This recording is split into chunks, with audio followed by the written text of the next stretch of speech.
dealers who are able to carry on business on behalf of their manufacturers. So without further ado, I would like to delve into the topic that you shared. And I'm honored to receive the compliments you mentioned from Chris Otundo. He told me the same. He was able to secure a job based on the key learning nuggets he was able to pick from the book on talent. So talent is an area that I'm actually passionate about, and talent is about people. So it's important to demystify the word talent.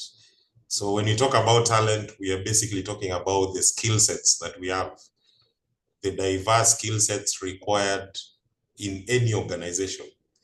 And these skill sets, when you put the sum total of all the skills in an organization, that is regarded as talent. But that talent needs to be utilized. That talent needs to be deployed in an effective way so as to help the business or organization realize the end results or the business objectives. And that is why the term talent optimization comes to play. So the key question here is, how do you get talent into the organization, the right talent, people with the right skill sets, and organize the organization in such a way that they work seamlessly? And then you develop continuously this talent, you reward this talent to ensure that you're able to retain it within the organization so that they can be able to add value in the long run. And hence the term or phrase talent optimization. How do you make the best of the skill sets that you have within the organization? So if we forget everything, I think that is what we need to take home. How do you make the best use of the skills that you have within the organization? And that is what we are going to cover here today. And allow me to share. I hope I have the capability. Yes, you have. Yes. So I did some slides to be able to guide us so that we can be able to look at the content of this presentation in a way that we can be able to follow. Are you able to see my screen now? Yes, we can. You can, yeah? Okay, great. So talent optimization, that is what we are going to cover. If you allow me, I'll move to the next slide, and this sets the agenda for today's discussion. We are going to look at known models around talent optimization or utilization of talent within the organization. We are going to start by addressing the why. Why talent? Why is it important? Why does it matter? And then we'll look at the what goes into the meat of talent. For us to be able to understand talent, we need to go deeper to understand what it means and what kind of systems are there in place to be able to utilize the talent.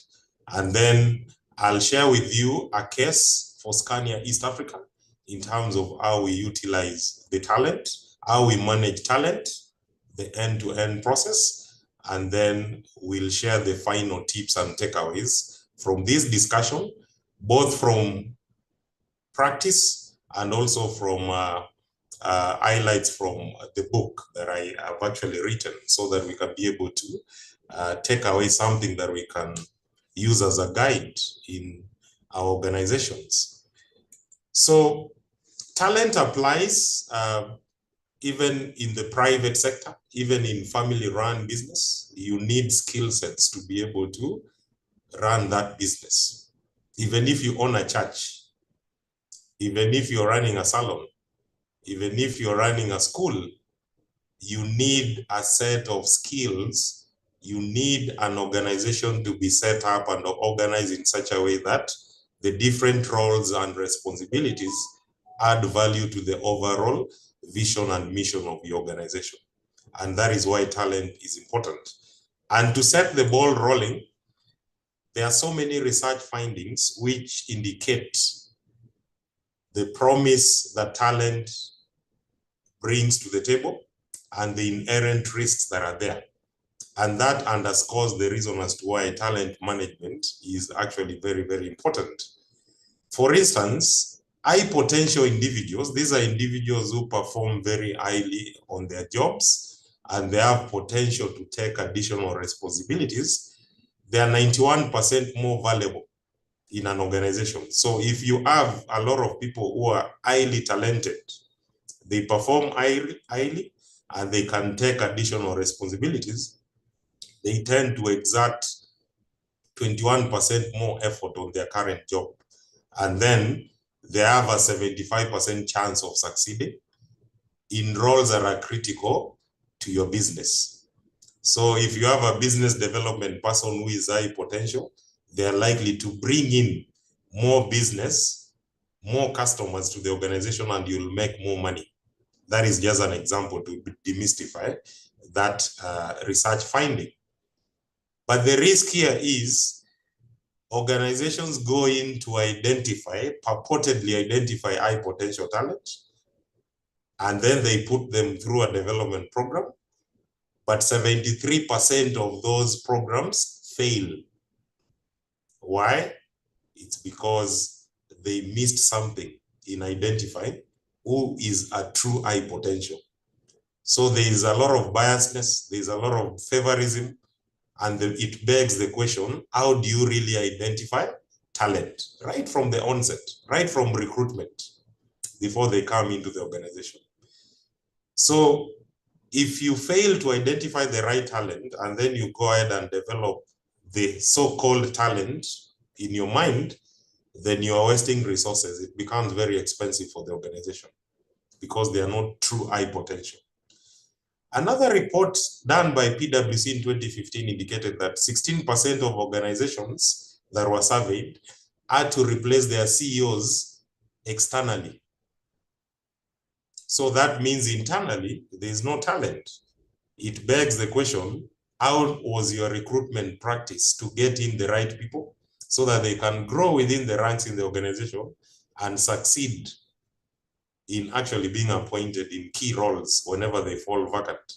So that means the talent management, talent optimization has not been achieved in that organization. So the risk here is you see that 40% of organizations that were surveyed did not have viable internal candidates that can be able to fill up critical roles as and when they fall due. So this is basically a key calling for all HR professionals to examine the organization and the skill sets they have, right from the point of advertising for that role. Do you have a robust system to be able to sieve through the candidates, get in people with the right talent, get in people with the right aptitude, and then train them so that your development program does not fail, and then they'll be ready to take positions. And that way you do not have to go external, waste a lot of time to recruit, and also pay top dollar for highly skilled talent that you're getting externally. Internally, homegrown talent is always cheaper, but you also need to reward them accordingly so that you don't lose them out to the market. So let's now go into the model. I've talked about talent, I've talked about business strategy, I've talked about business results. So talent is the link. What you are seeing there on the screen is the link between the business strategy. Think about the vision and mission. When you set up an organization or with the organization you are working in, it has a vision and a mission. There is something they want to achieve. Like where I work, we want to be the leader in sustainable transport solutions. So transport solutions of buses and trucks that do not pollute the environment, that have low carbon emissions. That becomes the end game. But how do we get there? There has to be a team in place doing a lot of research and development, a team that does sales, a team that does after sales support to ensure that these trucks are serviced and in good condition, and they do not emit a lot of carbon into the environment to make the society better. And at the end of the day now, what that means is that the customer will be happy because the truck will transport goods and make money for them. They'll have a peace of mind. So there is business strategy, and then there is a result for the business. In between is talent. Talent is basically the people who make things happen in the organization. And how do you get people? You get people into the organization by, first of all, assessing your strategy. What is it? What is your mission? What is it that you want to achieve? And then once you assess that, you come up with an organization design that for me to achieve this, I need 1, 2, 3, 4 roles. And these roles are captured in terms of an organogram. So that organogram is supported by role descriptions or job descriptions that are detailed, that show that this is the kind of person and this is the job specifications, these are the skill sets.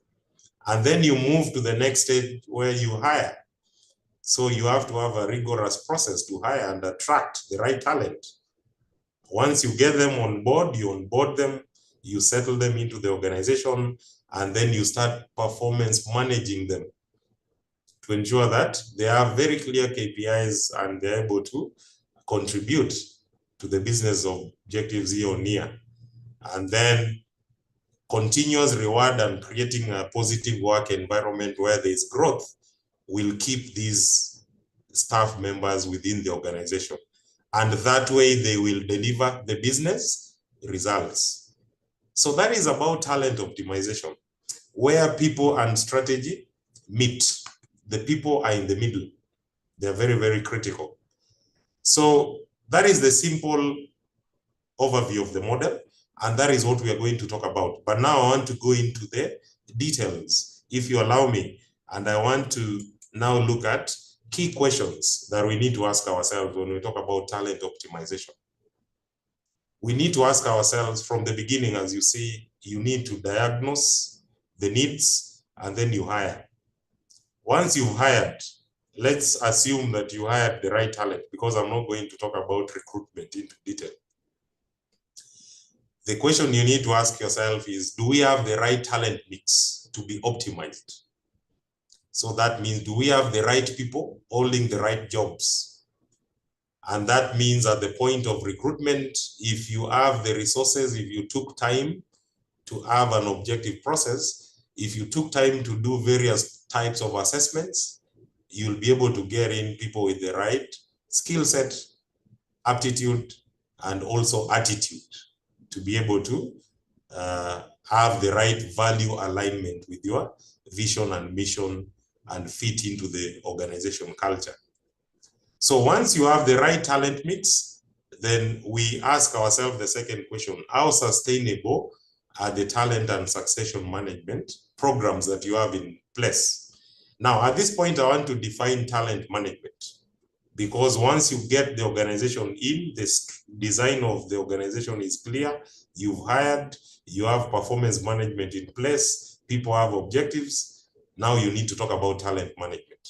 Now, talent management is an integrated process that looks at attracting the right people into the organization, developing these people within the organization. That means continuous learning and development, and also retaining the right people in the organization. So retention strategies. So it starts from recruitment, goes into competence development, and moves into reward and recognition and retention. So all that combined forms what we call talent management. And talent management has a link to succession management, because for you to retain, people stay within organizations that actually promise a future career growth opportunity. It's not just about the money. There are so many factors. We are going to talk about it. So how do you link your talent to succession management? You saw the PwC research indicating 15% of organizations had to replace CEOs externally. Why not homegrown? Like what General Electric did. I gave an example in the book that I've written. Very good succession management practices. General Electric, Safaricom during the days of Michael Joseph handing over to Bob Collim, who was a board member, but who used to shadow Michael Joseph for so long before he got that appointment. So case studies where succession and talent management has actually worked are there. So the key questions here we're asking ourselves is, how do we really identify true high potential talent? Is there an objective criteria within the organization? So we need to answer that. And then, are there robust and holistic talent development plans? Once you identify, how do you take them to the next stage of developing this talent? And then, before you appoint or promote the talent you've developed, do you assess them for readiness? Because you can actually promote someone to a level of incompetence. They used to be a star performer in their role as a cashier, and then you thought they can be a branch manager if you're working in a bank. And then you promote them very quickly without going through that development plan, without assessing whether they internalize the key learnings, whether they're ready, and then they fail as a branch manager. You end up firing them. So that is part of the 75% of failed high potential programs, because you did not follow an objective criteria and you did not have a robust and holistic development plan. And then lastly, do we support the high potentials to transition and sustain their performance once promoted? Remember, when you're promoting someone, it's like you're introducing them into another new role that is expanded. They need an holding, they need a mentor, they need a coach, they need feedback on a continuous basis before they consolidate the experience. So for us to have talent optimization, ladies, I would like to mention that we need to think about these questions. They are very key. If we get it wrong in terms of these questions, then we'll end up with a failed talent program in the organization, and you will not make use of the skill sets that you have. So we need to leverage talent to build an employer brand, attract, place, develop, and retain the right talent in the right jobs, while managing the costs of getting external talent, which is highly skilled and expensive. That way, when you have a sustainable talent management program within the organization, then you develop what we call an in-house talent factory. And today, we are going to look at how do you set up and institutionalize a robust and sustainable talent management program within the organization. And that is what we call talent optimization. So I won't go into the details of what is captured in the book, because the book basically gives you a detailed overview. I'll skip the synopsis, but I'll go into the model. So there's a model that encapsulates all those things that I mentioned. And this is actually covered very clearly in the book that I've written. And if you're able to get yourself a copy, I think you'll be able to have a guide that you can refer to. How do you navigate talent optimization? So I would like to introduce the DIDA model. DIDA is an acronym. It stands for the first D: defining, identifying, developing, assessing, recognizing, and rewarding talent within the organization. So you start by defining. We actually started with that PDI model that I showed, where people and strategy meet. People are in the middle, strategy is the business on this side, and the results on the other side. So you design your program by defining your strategic focus. What are the business priorities, short-term and long-term? Based on that, you can actually now design your organization and the kind of roles that you need. And as you design the organization, it means you also need to have very clear policies in place. So here I'm talking about you need to have very good recruitment policies on how you attract talent and the process you take them through before you deploy them. And also the onboarding program needs to be robust, because you can get in the right talent and then they leave after 1 month. I work in an organization where they took 3 months to get me a laptop. So I used to go in and, read a newspaper every day. So you can imagine if I had options, I could have actually left within the first month. So you need to have robust policies in place in terms of your people and culture. Talent management being one of them, supported with an integrated set of policies around how do you manage performance, how do you manage learning and development, that is competence development, how do you manage reward and recognition, and then you link them to talent management. Why I say linking them, it means once you identify true talent, high potential talent, they need to be rewarded at a premium as compared to the other employees. That is one way of retaining them. So that integration needs to be there. You need to link your learning and development policy to talent development programs. Do you send them to leading business schools? If you work in an organization that has a lot of budget allocation to support competence development, do you send them for short-term assignments in other countries if you're working for a multinational? That is basically defining. So if you don't get it right from defining, then you won't have a backbone to go to the next stage. The next stage is identifying talent. So the question here is, how do you mix between performance and potential before you decide that this is a true high potential? So remember, there are some staff who can work at very high performance levels in a given job, but they do not have capacity to take on additional responsibility. You give them additional responsibility, they become underperformers. Now, that is not a true high potential. That is a person that you need to grow, you need to train, and keep within that job. But a high potential will be impatient because they have reached the ceiling of the current role. They need more. You don't give them more, they leave. They look for opportunities elsewhere. Now, that is a true high potential. So you need to have an objective criteria that has behavioral attributes that you assess to see whether someone is a true high potential. Performance, you can use your performance management system that has KPIs for you to be able to assess whether someone has scored highly consistently for the last 2 to 3 years.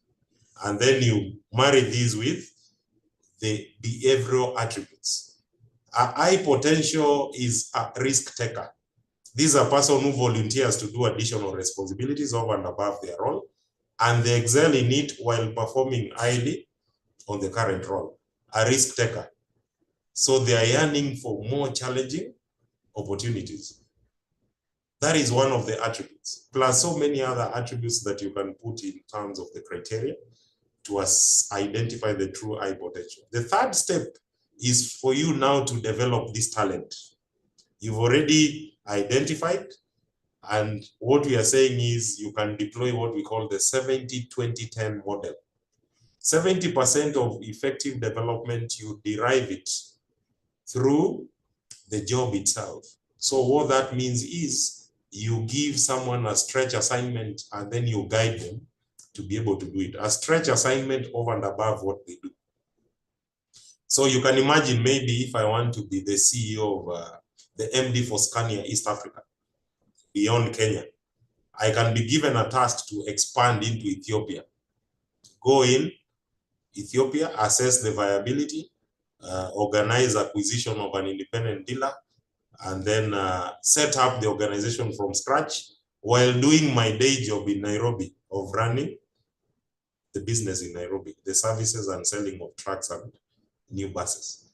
So the business in Nairobi has to keep up while I acquire another business in Ethiopia. So that means mergers and acquisition and expansion is a key attribute for the MD role. It's a key competency. I've been given a stretch assignment while doing the current job, and I'm getting guidance from established MDs to be able to transition into that role. So 70% I've been given a stretch assignment, and then 20% I get coaching and mentoring support, where now these MDs or the other mentor that I've been actually attached to will be able to guide me that here you need to do this, this and that. And then 10% I'll be exposed to relevant training. So that combination of 70, 20, 10 makes 100%.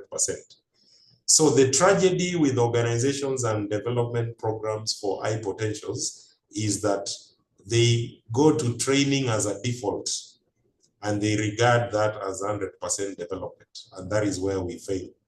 So I've been identified as a high potential. They say, no, maybe you need to do an executive education at Strathmore Business School. Once you're done, you're ready. No, it won't work. And that is why these EPO programs actually fail. Effective development follows the 70, 20, 10 model. And then the fourth step is to assess the readiness.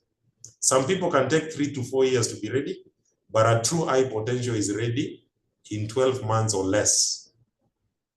So that means before you are deployed, there has to be a checklist to indicate you are to do 1, 2, 3, and then we assess whether you're able to be deployed on that particular role.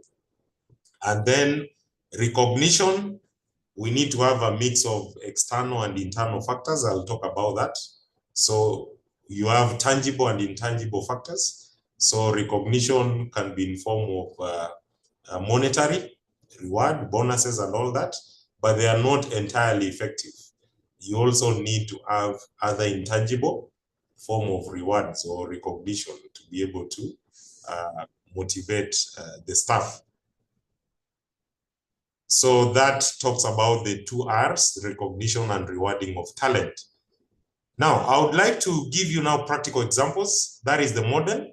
I didn't go into the details, but the guide that is available in the book will be able to give you a checklist on all these aspects for you to tick off to assess your readiness. And once you're able to do that, now you are ready to deploy your talent development program, which is likely to be successful. So I want to give you a case for Scania East Africa and Scania Global. What you are seeing there on the picture, this is regional talent. We held a regional talent week in South Africa on the 4th of September, where we got high potential staff from Africa, Middle East, Central Asia, and East Africa. In total, there were about 10 staff that you are seeing there. High potential, different roles, and we converged in Johannesburg, where we had the people and culture directors and also the MDs for the different countries interviewing the high potential staff with a view of identifying their career aspiration and also identifying areas of development to be put into the 70-20-10 model that I spoke about. So at Scania, we have the Regional Talent Week, which I spoke about, and then we have the Global. So Global is where now we send the staff to our headquarters in Sweden. They are mostly staff who are ready to be MDs or CEOs in different countries. The regional is for the other lower management cadres. We do it at the regional level. So, and we go through that robust process of identifying the true talent, the criteria, high performance, high potential. We nominate, and then they go through the interview process, and then they come out with a development plan for the next 1 year. So international mobility is a key criteria. So for someone to actually be placed in that program, they need to be ready to move with their family and be deployed in over 100 countries that we operate in. So that is the case of talent management and optimization for Scania. So what are the key highlights? There has to be the tone from the top. The tone from the top, as you can see, it's the MDs sitting with the people and culture directors to to interview this staff over 3 days and give them feedback. 3 days of interviews, that's almost a whole week. Incurring cost of actually meeting at a central location. So it's an investment. The tone from the top has to be there. And then number 2, you need to have what we call one-to-one meaningful conversations. So at Scania, we encourage managers to be able to have weekly catch-up sessions with their staff where they discuss performance and they also discuss about their general well-being. How are the staff doing? What else can they do within the organization over and above the day job? So every manager has 30 minutes pulse session with each of their staff members to discuss about their job and their situation at the workplace and their future every week. So we have over 50% conversion rate from this talent. So locally in Kenya, I think last year, 50% of the staff in the talent pool were promoted. Some of them, they rose to be workshop supervisors, others workshop managers for the services department, all the way from the lower levels. There is international mobility, I've mentioned, and then we also have what we call employee satisfaction barometer. These are engagement surveys on an annual basis. So we do the survey, and then we pick the bottom 3 areas per department, come up with actions, track them, implement them before the next survey. And then globally, we have what we call 12 months, 12 results. Key thematic activities that are run across the globe, they are the same. So one of them is what we call fika. Fika time is a Swedish culture where you have coffee and cookies. So we have coffee and cookies with staff, and we discuss about what matters most. So that can be a theme for 1 month. So every month there is a theme. That's what we call 12 months, 12 reasons. And then we have 0% turnover amongst the technicians. Nobody has ever left the service network. So that tells you about the affinity to the organization. So these are some of the key highlights in terms of the tangible and the intangible. So I spoke about the intangible. The intangible is more about the organization work environment, the culture. So the tone from the top, the meaningful conversations where the staff feel valued, they can share, they can get feedback.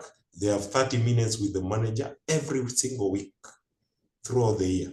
You do not wait for end of year to do performance reviews. It's basically continuous. So those are some of the intangible aspects where you create a positive work culture, where you listen to employee feedback and come up with action plans, intangible. And then now we support this with the tangible, where we get now the annual salary reviews that are benchmarked against the market.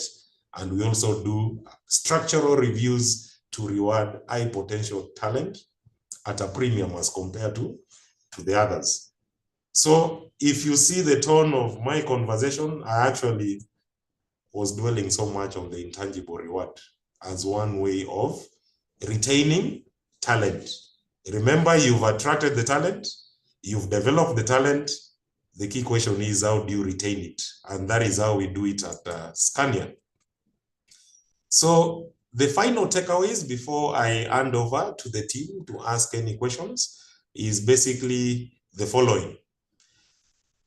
You can use predictive analytics in your recruitment stage. I saw a question around there.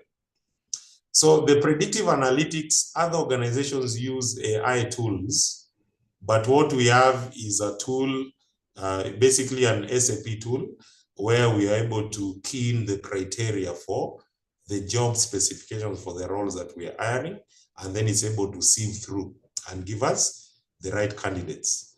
So it's able to sieve through the application and the CV and able to build using that model and give us the candidates to interview.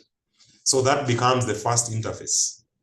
But the other interface that I find very powerful that I've ever used that in the banking industry is where we analyze existing talent demographics. So you're looking at the age profile of the highly successful, high-performing individuals within the organization in the last 5 years.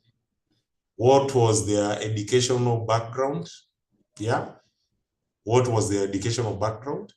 How long have they stayed in the organization? Now tells you about the stickability. Yeah.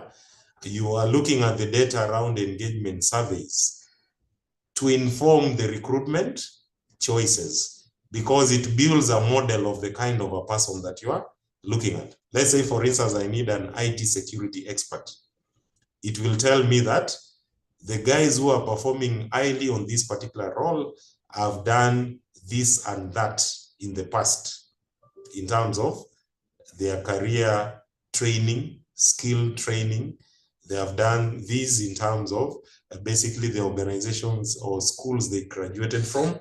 So I'm able to zero in and see, I think I need candidates who suit this particular profile. And that is how you can deploy data to get in and inform the recruitment choices. And then number two, it's important to also make it an all-inclusive process at the point of recruitment. It's not HR alone. So you need to involve the business to be able to prioritize and also come up with a criteria for recruitment and a model. I know organizations do this, but you find some functions that are hiring, they leave the entire job to HR. So they need to be on the front to be able to do this. As you can see, there is research that indicates that 83% of talent leaders say hiring has escalated from HR priority to a business level priority. So it's all inclusive. In terms of talent attraction, cast the net wide. That is diversity, equity, and inclusion. So there is a lot of richness in diversity because you're able to actually get in people who have different backgrounds, experiences, upbringing, values, and then it becomes a rich team that is able to actually learn from each other. And then to also boost your employer brand, you need to communicate the employee value proposition. So employee value proposition are those compelling factors or initiatives you've introduced in the organization that make the organization stand out. How do you reward? How do you manage your talent in terms of training and development? How do you roll out employee benefits in the organization? What is the leadership culture, organizational culture, like what I mentioned, the one-to-one meaningful conversations, 12 months, 12 reasons that make your organization a great place to work. So you package all these and communicate. It will help you retain your talent within the organization because they'll be able to appreciate you're doing more than the tangible. Because we tend to say, no, we've done salary reviews, that's enough. No, let's look at the intangible and communicate about it. It will also attract the other potential staff into the organization. So we also need to work on recruitment biases, stop over relying on the same old way that you're just looking through a CV, you have your Excel sheet for shortlisting, it's enough. No, deploy the tools that we mentioned, AI-driven, different models, look at the data, and then position your job in such a way that you are basically marketing that job to the right audience so that you attract the right people. Very, very selective. So invest in the process. If you need to do assessment centers, which are very expensive, depending on the role, why not? Because if you get it wrong, it will be very expensive for you to have the wrong talent in the organization because you'll have negative business impact. And then another takeaway, let's blend internal versus external hires. We talk about sustainable talent management practices. It means if you're talking about talent in an organization that you have talent management programs, these high potential staff will leave if you don't give them an opportunity to grow. So how we've worked this out in my various employers that I've worked with, 5 different industries, is to work with a ratio, the 70-30 ratio. 70% of all positions are filled internally, and 30% will go external. So that means there is a huge opportunity for your talent management program to succeed if you get it right. From attraction, development, and retention, you're able to deploy these people and promote them whenever they're ready. And the organization now achieves sustainable success. So lastly, retention. I kept on talking about this. Let's look at retention as the outcome of many little things brought together in form of employee value proposition. It's not all about money. 88% of staff who've been interviewed in exit interviews indicate they are leaving the organization because of the manager. So is manager about the money? No. The manager is about people, management skills, and the culture within the organization. So let's work on the employee value proposition, which will inform the culture. And what we are saying is culture or work environment trumps monetary rewards. So you can give people money. I once worked out of a job where I was headhunted after 11 months. I was being paid highly, but the work environment was not conducive for me. I could not thrive. The kind of job that I was actually doing was not deriving any satisfaction for me. So that is a live example. So 1 in 3 global employees, there is a survey by Gallup, 1 in 3 global employees who receive feedback from their managers are half as likely to be on the lookout for new jobs. So that means if you give continuous feedback, if you work on the culture of the work environment in the organization, the intangible aspects, they will complement the tangible aspects and they'll help you retain the talent that you need. And with that, ladies and gentlemen, I am the only gentleman in the house. I would like to end my presentation at this point. And all these information that I'm actually sharing, the tips, they're captured in that book that you are seeing there on the screen. And it's available at the New Ria Kenya. They can deliver it to your doorstep. Or you can actually go to the Bazaar building and, first floor and purchase it. It's also available on Amazon. If you like reading Kindle, you can download and you can be able to have a copy on your iPad or tablet.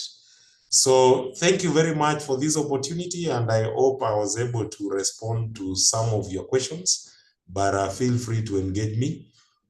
We rise by uplifting others, and I'll be glad to be able to share my feedback, my perspectives, to be able to improve your situation, depending on what you would like to engage in. Thank you very much. Once again, I want to hand over to Dorcas. Asante sana. Thank you. Thank you very much, Shem. I know Veronica is on the call, so I'd like to request if you can check on the chat for any questions, and then you can walk us through. We see if we are able to cover a couple of them. Veronica? Thank you. Thank you very much. Thank you very much, Shem, for the sharing. Quite impressive that you're in the HR space and able to resonate with, or at least both the business side and the HR, the human resource side. I am excited about that. We are funded by several Swedish organizations. They understand FICA and the non-negotiability of FICA. So my biggest takeaway from this is the 30 minutes per week with the manager faithfully.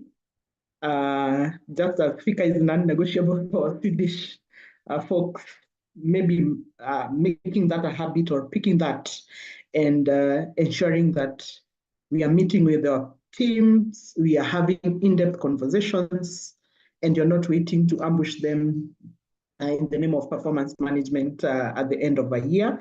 That speaks volumes. I am very curious about the satisfaction barometer.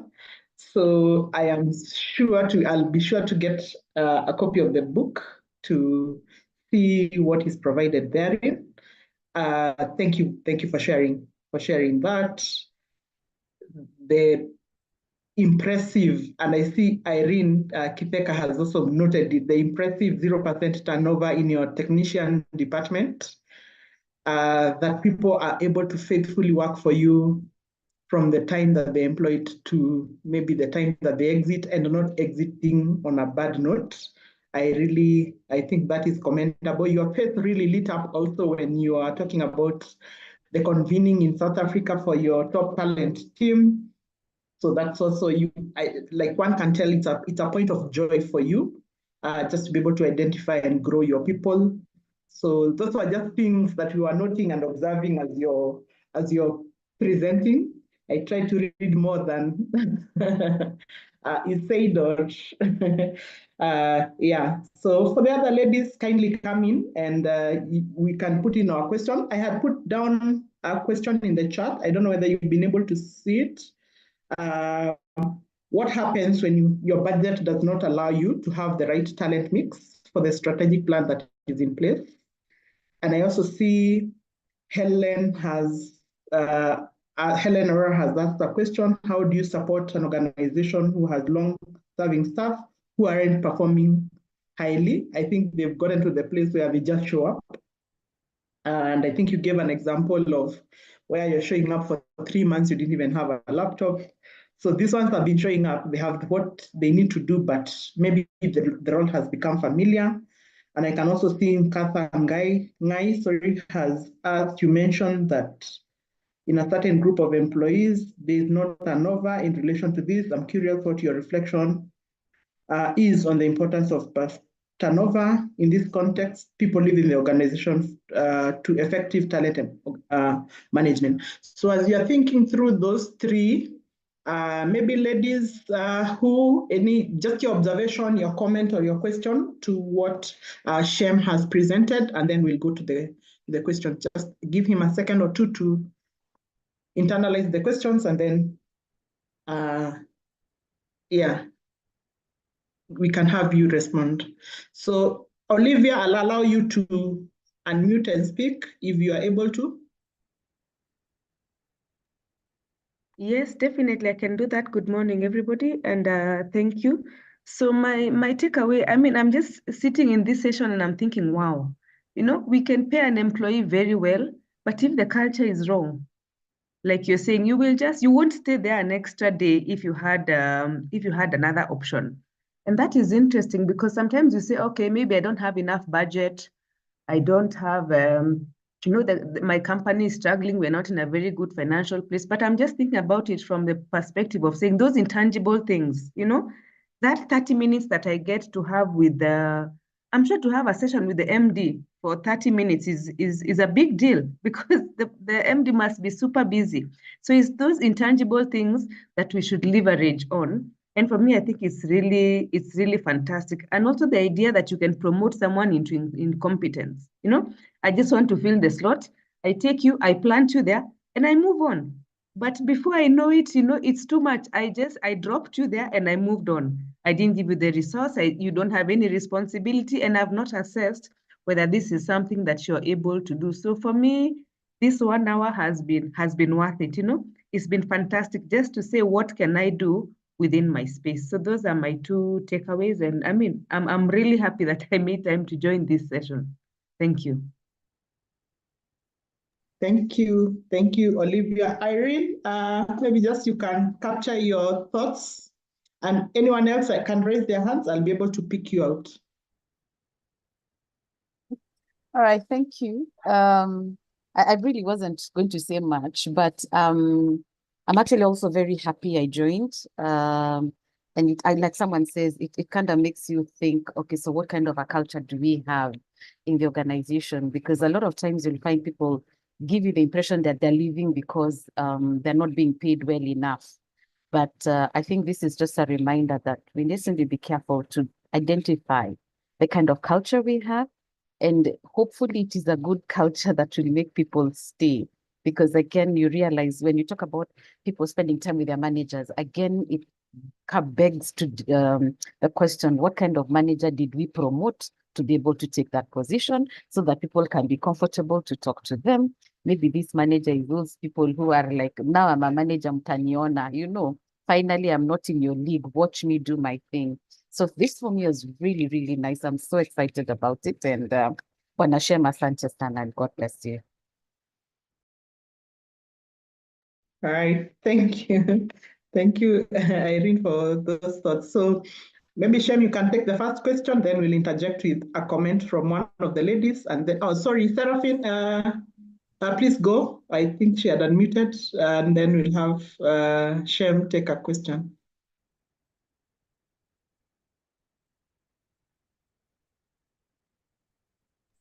Seraphine?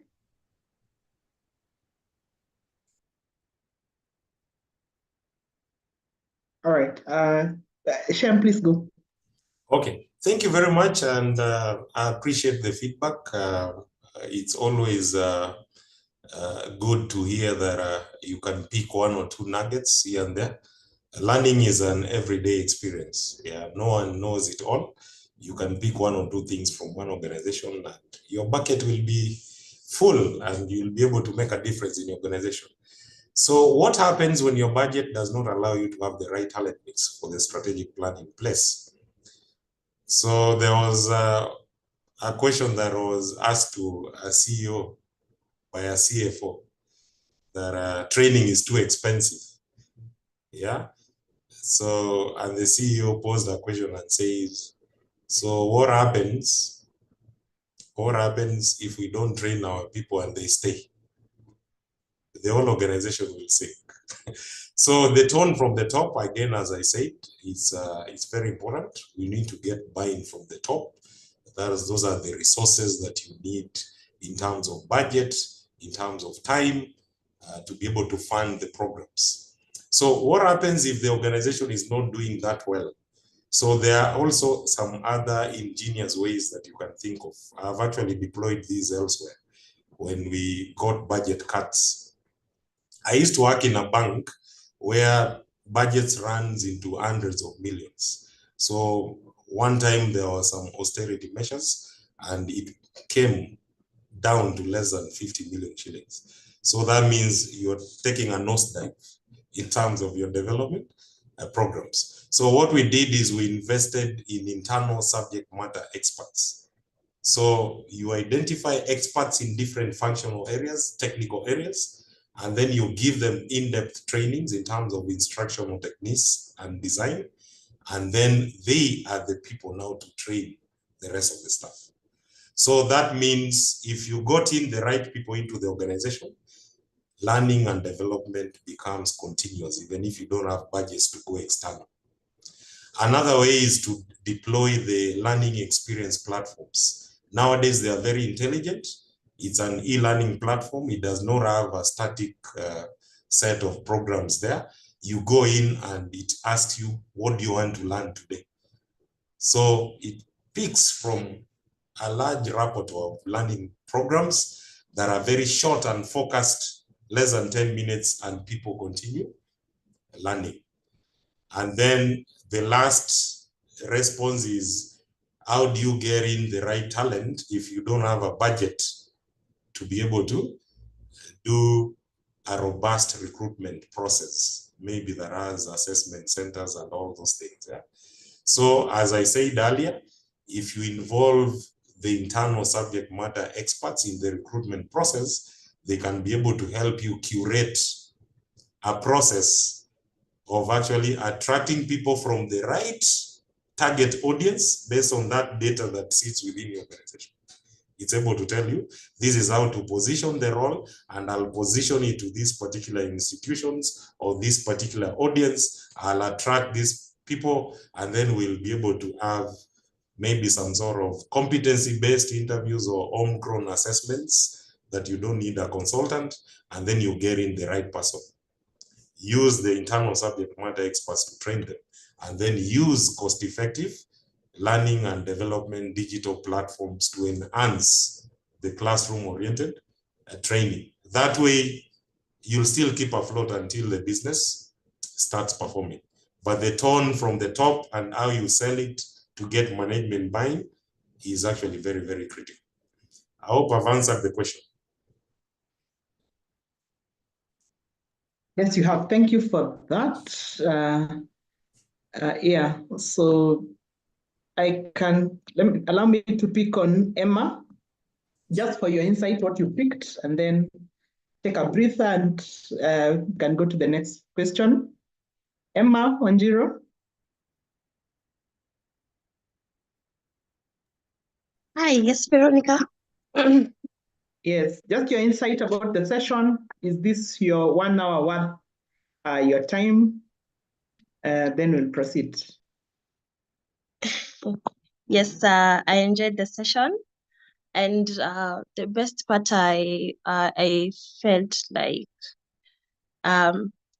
well, the best part I got from it was when he talked about how you find that when there's a position to be filled in a company and you have to get a person from the outside because the talent you have within the company doesn't meet the criteria. I felt like that's something that would need to be worked on. And yeah, that's what I got from the session. Yeah, sort of always feels unfair when you bring in someone from the outside and then the team on the inside has to spend some type of time training or bringing this person to speed, and they sort of feel, why are we training you if you're really good at what you came to do? So there'll always be that. So I think we are challenged to have effective programs in place that will allow us to ensure that we're optimizing the talent that we have internally. Let me also pick on Matthew Chumo. What is your take? What is it that you're taking from this? Then I'll have Shem respond to the next question.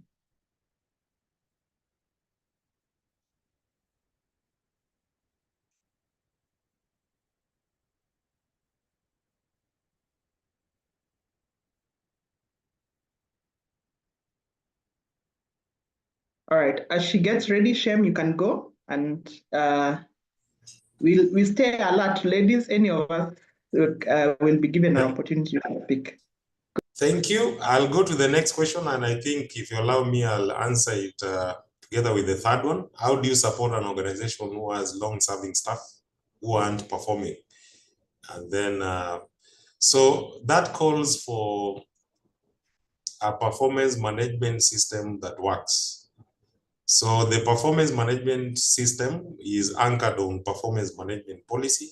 How do you set objectives at the beginning of the year?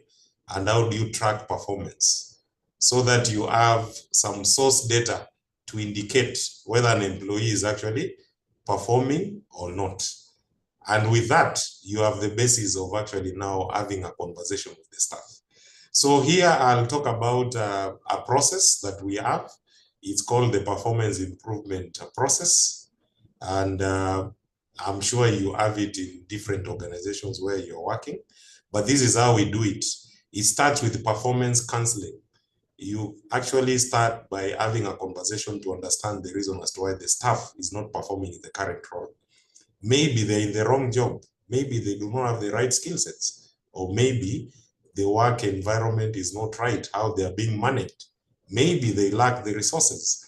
So this is information that you're likely to get before you casticize the staff and say, oh, okay, you are the problem. So once you're able to get to the root cause, then it informs the next step. If you feel they have the right skill set and what they are lacking is the management style and the resources, you fix it while you also give them some key focus areas to work on in terms of the performance improvement plan, which you track on a monthly basis. You have to update it up to the 6th month when it lapses. So if the employee has the right support resources in place and they're in the right job and they are still not able to perform, then the end result is to have now a performance capability hearing, which is likely to end up with exiting in the worst case scenario. But we approach it from a rehabilitation perspective. That is what I mentioned from the beginning. Performance counseling, are they in the right job? And if you feel they have the wrong skill set and no amount of training can actually help them, then you make a business decision to do some redeployment after doing a deep analysis.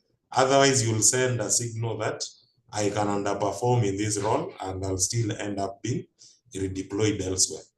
So it needs to be a very thorough process guided by HR and the line manager, where you look at all those particular factors. And then if they don't perform, then you can have now that exit discussion at the tail end. And then a group of employees where there is 0% turnover, it's rather unique. I'm talking about now the technicians. We have a lot of TVET institutions. Whenever we advertise for roles, we receive thousands of applications for internship annually. And our technicians are not leaving. But if you look at Scania in Europe, there is a very high turnover. So their challenge is on the flip side. For us now, it's 0%. So we pay them well. That is one thing. And then we train them. We train them a lot. We have a trainer dedicated for technicians.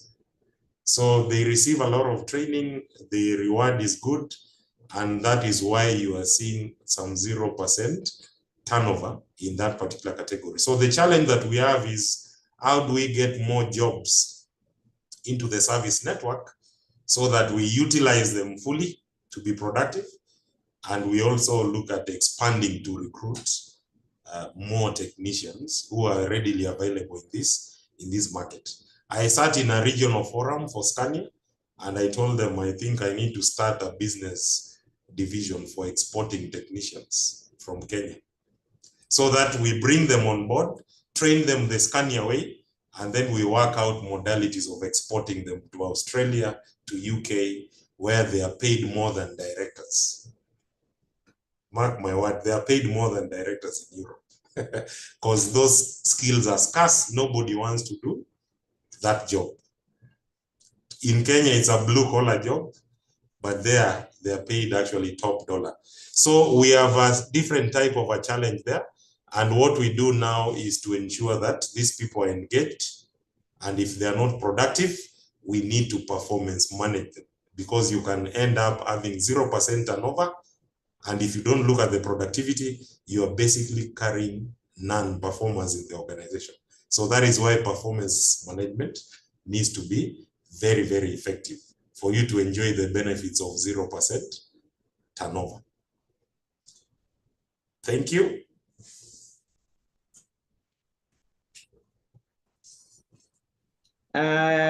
You will have helped certain quarters in this country who are exporting talent.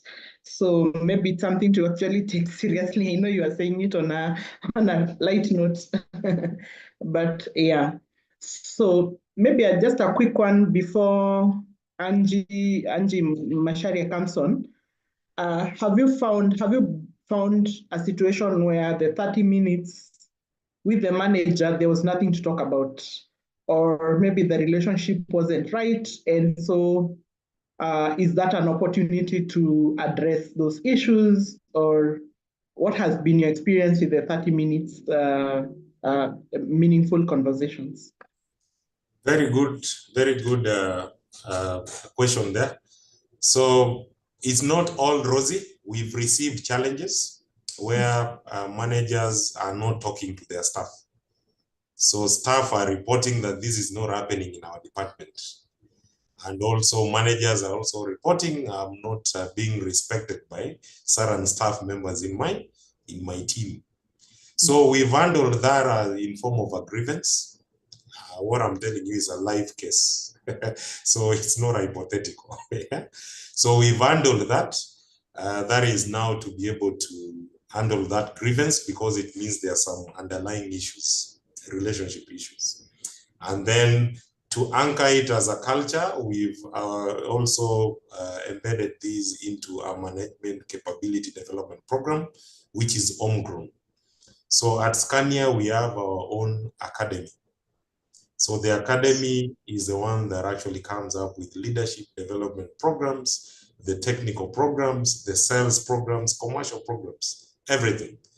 So they have experts who come in to come and actually train the staff members. So we've embedded that culture, management culture, into the program to be able to ensure that we train and retrain the managers, including the new ones, on how to have meaningful coaching conversations. So there is coaching and mentoring embedded into the leadership development programs. So for managers who are able to embrace that and who are supported to be able to deploy it, then it works very well. And for those who are struggling, then we handle it now through the other channels that we have in our HR organization. So that's how we are doing it. Thank you, Shem. Angie, you want to come in? Yeah, sure. Good morning. Morning. Thank you so much, Shem, for the valuable insights that you've taken us through. I must say, I work for AVA and we are beneficiaries of the Scania training, and it has actually brought about a huge difference on our continuous improvement process. We went through the SRS training by Scania, and I have taken away a lot, the 70-20-10 model, in terms of managing hypos. I think one thing that has always been a kind of a misgiving in our process is we focus a lot on the training. It's just this year when we now took up a project exposure for our hypos, we are still working around the coaching. So that is something I've taken away, and that I'm working towards in improving our talent management framework. What was interesting was also the fact that you mentioned that your hypos, you take 1 year. Ours, we usually take 2 to 3 years to grow our hypos, and succession is what takes 1 year. So I'm just wondering, how do you then handle succession if your hypos take 1 year? If you could please clarify on that. Otherwise, thank you so much. This was very, very insightful, and thank you for giving us your time. Thank you, Yeah. Angie. Doris, I'll come to you, but first let's hear from Shem. Yeah, thank you, Angie. Thank you for also mentioning the partnership that we've had.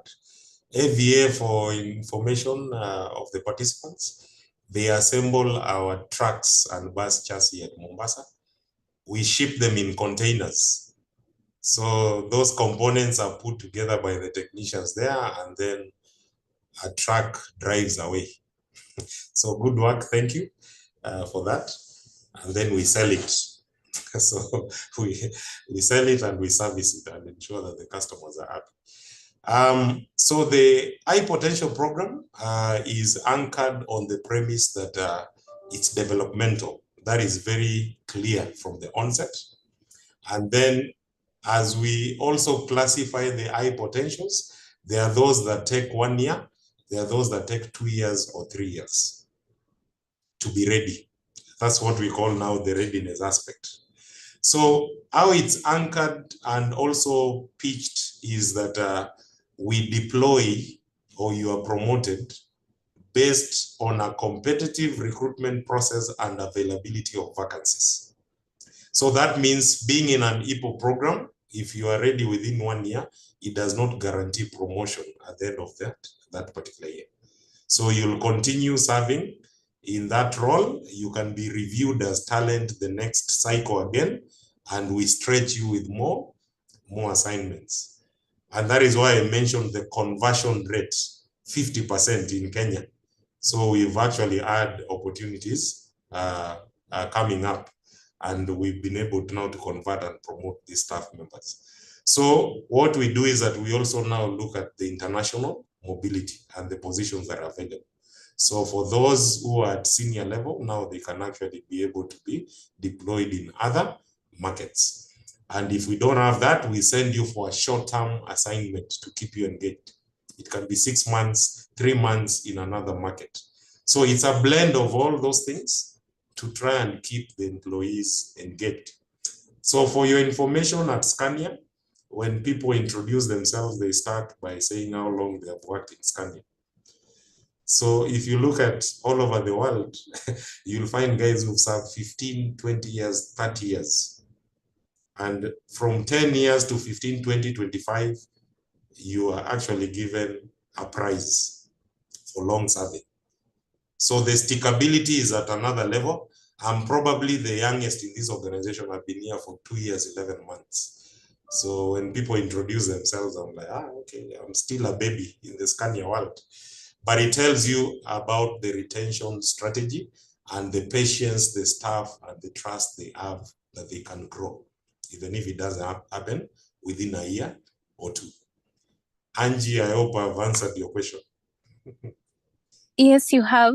Yes. I probably will have to call you later. Yes. Yeah, but thank you so much for that. Thank you. Thank you for reminding on that. So if you can, Shem, if you can still share the page of your book, I believe it has your contact also on the screen. You can keep that on the screen. There is your insight, and then we'll go to Harriet. Thank you.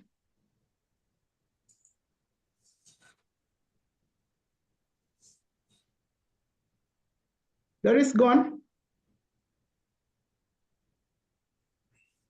Or Harriet, ladies, you don't have to wait to be called. Let's give our insight. If we have any question, we can follow up on that, and then we'll manage that as we are going. Helen, I know you had already captured your question. Maybe an interjection of whether you're satisfied with the response also. Yeah.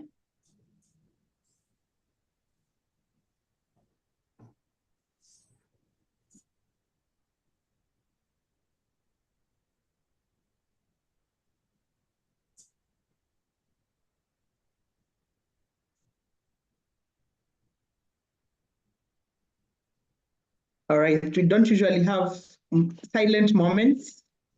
Unless today people are not able to unmute. Maybe Shem, for me, the 12 months, 12 reasons, just a basic highlight on that, and the satisfaction barometer and where I can get more information on that. I see Matilda is also giving her insight in the chat, indicating that she's received great practical and relatable insights. So thank you, Matilda, for that. Over to you, Shem. Yeah, thank you very much. 12 months, 12 reasons is our cultural initiative at Scania Global, not Kenya, the whole globe, over 100 countries we operate in. We come together every month to be able to have thematic activities for that month, dedicated for that month. So we started off with the leadership and staff conversation over FICA. So every month has a theme. So it can be health and safety this month. It can be work-life balance next month. It can be self-leadership this month. So 12 months, 12 reasons. So the topics are picked to curate an environment that addresses what matters most to the employees. So after receiving all this feedback, we are able now to have key themes, and then we have activities around those themes where we bring together all the staff members across the network almost at the same time. So for East Africa, we do it at 7:30 in the morning for about 45 minutes, where all staff gather together at the cafeteria, and then we join virtually and go through an activity, Kenya, Tanzania, and the other countries that we are operating in. So it's a culture building initiative that is able to address what matters most to the employees. Now, the other aspect is the employee satisfaction barometer. This is the employee engagement survey. It's done annually. And for this year, it's actually starting on 23rd of September. For 1 month, there'll be a survey online, which will be done and deployed to all staff. And it's also been translated into different languages for different markets.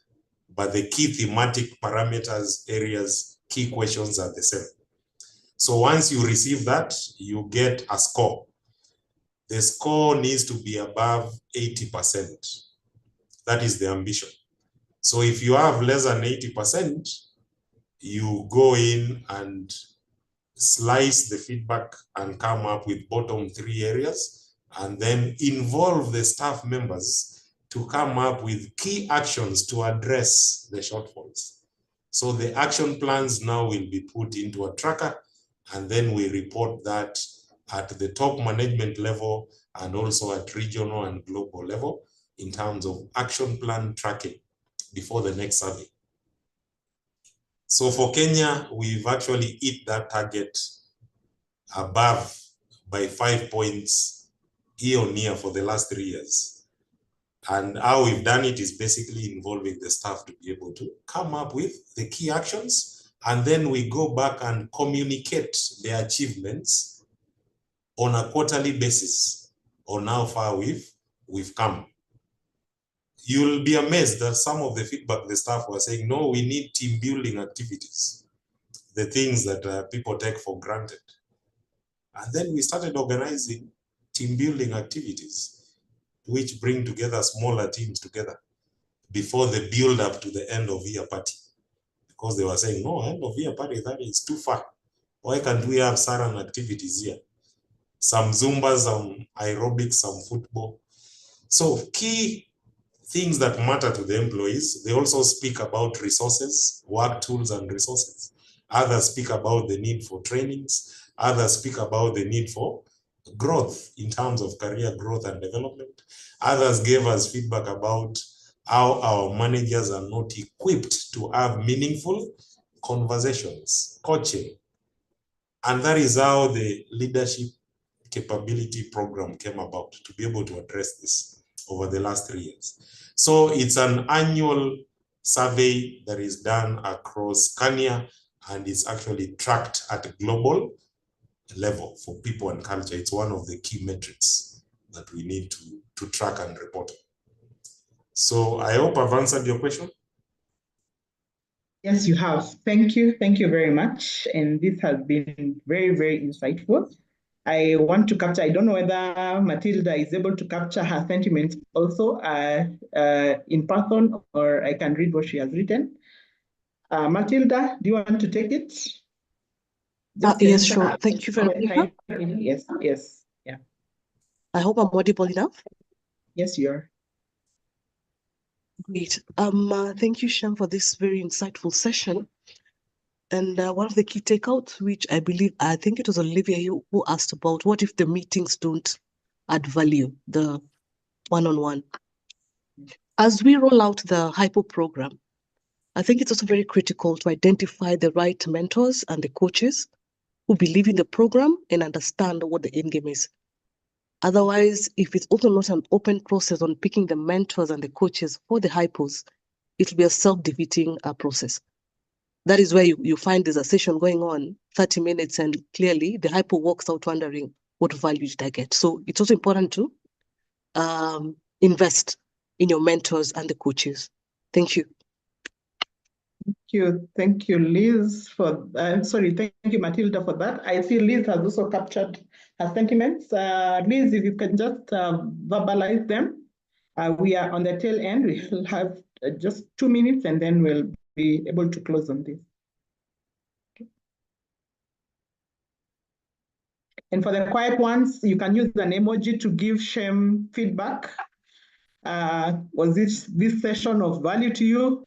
Was it not? A thumbs up would do, or on the side, or on the yeah. Okay, Liz? thank you very Go. much, Shem. I have really gained a lot, and it has been such an eye-opener. Definitely my 1 hour plus has been spent very well.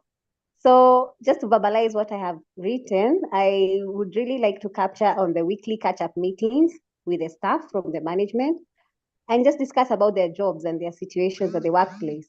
So those meaningful conversations, they make the employees feel valued, and it enforces a positive work culture. So for me, that has been my biggest takeaway. And also continuous feedback. Yeah, not just waiting for the end of year, but performance management reviews. Thank you. All right. So thank you everyone. Thank you ladies for this. Thank you, Shem. The winning talent through sustainable talent management book can be found at Nuria Kenya, which is on the first floor of the Bazaar building. And he has also given a link to Amazon. We'll take this a screenshot of this and post it in the ladies group. I think we have over 1,200 members there. And he's also shared his contact. There's a way, I think there's a system in place. Shem is organized to just get you the book at the fastest opportunity, including on Amazon if you're an online reader. I like us to touch my books, so I would want to have a physical copy. Thank you, Esther John, for your feedback also. So for everyone, and also Dorcas is noting that she plans on buying the book. We really have had a good time. It feels like we need to go on for 2 more hours, but we know we have other responsibilities. So really, we want to just take this time to truly appreciate you. You are a good facilitator, excellent facilitator.